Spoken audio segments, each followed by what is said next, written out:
Good afternoon, class. This is your history and civics class. We'll be doing the reading and explanation of this chapter today, the rural and local self government.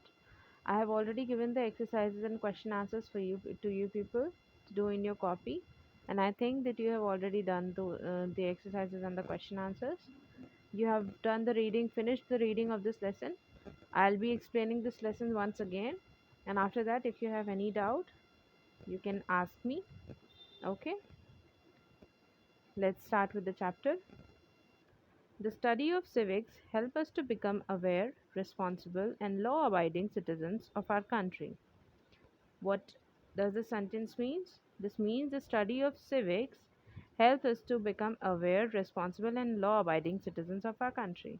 What does the study of civics help us to do?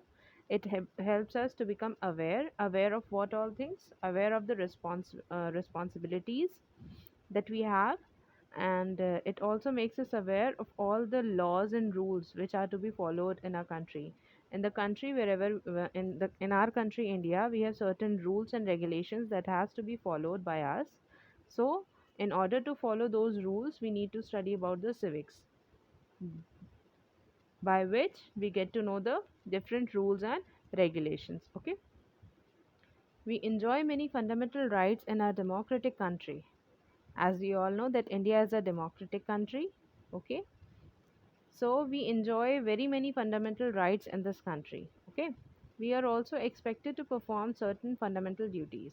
As we already know that we have got some fundamental rights and some fundamental duties that are to be followed by our country, which also means that we each and every individual citizen has to follow some certain fundamental rights and fundamental duties. Civics also makes us understand the power and functions of the three organs of our government. Okay. Now our government is made up of three organs. What are those three organs? The legislature makes the law. Legislature is the first organ. The executive implements the law. Executive is the executive implements the law. What is the second organ? The second organ is the executive. And the third organ is the judiciary that interprets the constitution and safeguards it. Okay? It also protects our fundamental rights from being violated. Now, what are the three organs of our government? The three organs of our government are legislature, the one that makes the law, the executive that implements the law, and the judiciary that interprets the constitution and safeguards it. Okay? What is the work of the legislator? To make the law. The work of the legislature is to make the law. The executive means the, the executive department handles in implementing the law. Okay. And the judiciary, these interprets the constitution and safeguards it. Okay. It also protects our fundamental rights from being violated. What is the meaning of violated? Violated means to get harmed or by being spoiled. Okay. So what is the work of the of our government? To protect our fundamental rights from being violated. Okay. The study of civics helps us to evolve into responsible citizens. By studying civics, we are evolved. It helps us to grow or become a responsible citizens. There are nearly 6,49,481 villages in India. How many villages are there in India? 6,49,481 villages are there in India. And almost 70% of the Indian population lives in the villages. How many percentage of in total our total Indian population lives in villages? 70%. Okay. The rest 30% lives in towns and cities. Only the 30% of the total population of our country stays in the towns and cities, and the 70% of our country, which means the more than half portion of our country, stays in the villages. Since most of the people of our country lives in villages, we need to develop our villages. So because 70% of the Indian population stays in the villages, so we need to develop our villages. Before independence, not much attention was paid to improve the economic condition of the people, or to remove their backwardness. Now, before we got our independence, when did we get our independence? We got our independence on 15th of August 1947. Okay, before the independence, no one paid attention in order to improve the economic condition of the people. Economic condition means to increase the economy or to increase the source of income of the family. Okay, so before independence no one paid attention to improve the economic condition of the people or to remove their backwardness. Now why this backwardness was happening? This backwardness was happening because the families were becoming economically weak. Economically means there was no finance, there was no money, people were very poor. That is why the entire country was going backward. Okay, poverty, ignorance, superstitions,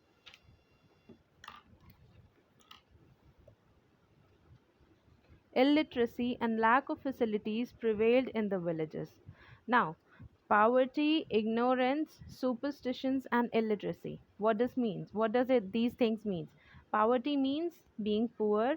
Ignorance means when the people did not have good knowledge or they did not have education, they were always ignored or neglected. Okay. Superstitions. Superstitions means believing on the believing on the things like uh, which are not very real. Okay. Illiteracy means people who are not educated, and lack of facilities prevailed in the villages. There was very much lack of good facilities in the villages. Now what were the steps taken in order for a better life? There were certain steps that were taken for a better life. Why better life was needed? Because of the poverty, superstitions, illiteracy, and ignorance, people were going backward because there was no money. People did not have enough amount of money, or they did not have good money, so the entire villagers were going backward. Okay, so there were certain steps taken for a better life. What were the steps? After independence, the government has worked seriously on improving conditions of villages. So, when we got our independence, the government had started to work seriously on improving the condition of villages. When did the condition of villagers started improving? After independence. Okay, it has taken a number of steps, such as abolishing the zamindari system. Now, zamindari system, in the previous time there were zamindars who used to give very much hard work to the villagers. The villagers were pressurized to work under the zamindars, because zamindars were the in nowadays people, you see panchayat and all are held in the villages, no? So in that time also there were zamindars who used to have lot and lot of acres of zamins, in which the farmers were pressurized to work. Okay, the farmers used to work in those places because they did not have enough money in order to feed their family, so they had to work under the zamindars, and the zamindars did not used to pay good amount. So what was the first step taken by the government? Abolishing the zamindari system. Abolishing means to restrict the zamindari system. Okay, preparing 5-year plans. 5-year plans were made. Providing water for irrigation through canals, tube wells, and river valley projects. Okay. Now, for farming, also, people needed water. Okay. So, there was a provision made that through the canals, tube wells, and river valley projects, there was certain rivers or were made in order to, there were certain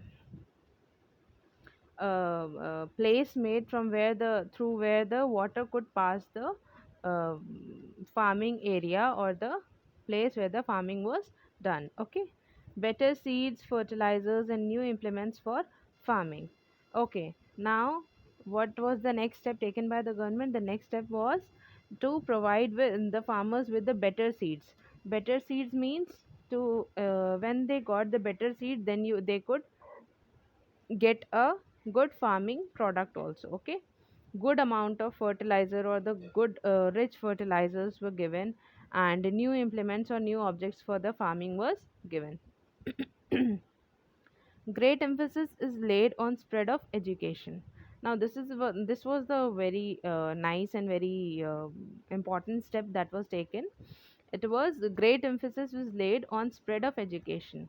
After the independence, in the villages also it was made sure that education should be provided for each and every individual.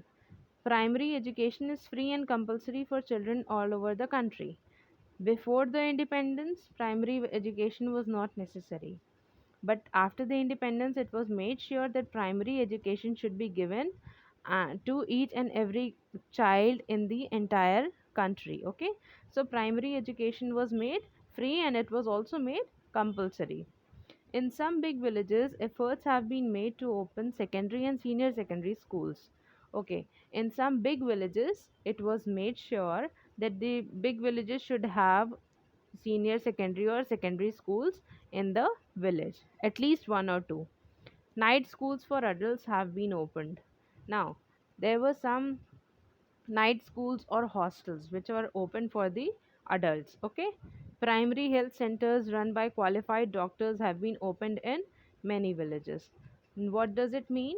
The primary before the independence, before the independence there were no primary health centers, or they were even not even simple health centers for the people to get even a very common problem. If the people had fever or simple cough and cold, there were no healthcare centers in which they could go and take medicines and all. So run primary health centers were made, and it was run by a qualified doctors in many villages. Many community development programs have been launched to remove the backwardness of the village people. Now, the next step was taken. Many community health programs, community development programs. There were certain programs which were made or which were developed in the country, in the villages, to for the development of the villages and to remove the backwardness of the village people. Not only electricity has reached most of the villages, but other sources of energy such as solar energy and biogas have also been introduced. Now, only electricity, there were no electricity in the previous time or before the independence. So, the provision of electricity was made, and also the solar energy and biogas was also introduced in certain villages. Most villages have been linked with neighboring towns and cities through pakka roads. There were only kacha roads in the previous times.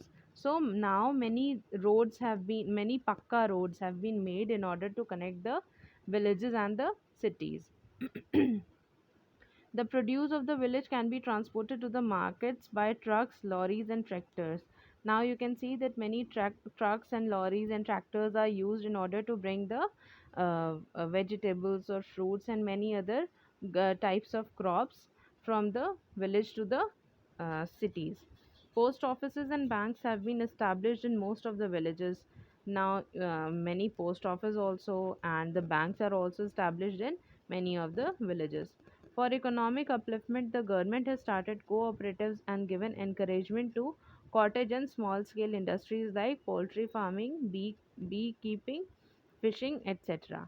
Okay, now for the economic upliftment means to increase the economical condition of the people in the village, which you can also say to increase the financial state of the villagers.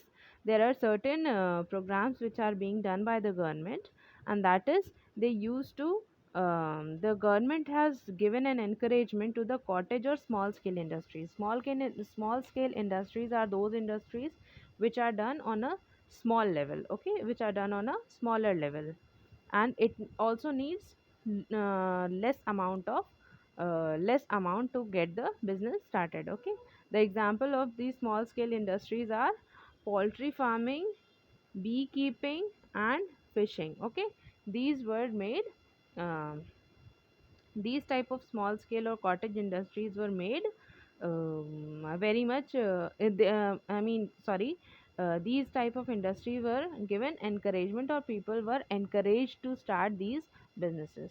Okay. Okay, class, so today that's all for the today's class. By tomorrow we'll be studying more about the rural and the local government. Okay, tomorrow we'll begin with the importance of local self government. So whatever I have explained you today, if you have any kind of any doubt, you are free to ask me, but don't text too much. Okay, and don't always keep on texting, okay ma'am, thank you ma'am, okay ma'am, thank you ma'am. That is not very good. Okay, the other teachers and the other students get disturbed. So don't text too much. So but you can ask your questions. Okay, thank you, class.